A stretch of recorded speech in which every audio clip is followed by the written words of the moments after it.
രച്ചു ഭംഗി തീർക്കണം.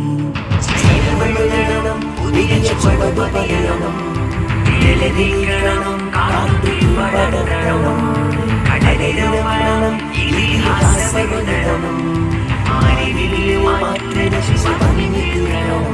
വികായ വിപ്ലവം വഴിയോര വക്കീലും കേട്ടിടുന്നു നമ്മൾ താരവങ്ങളും.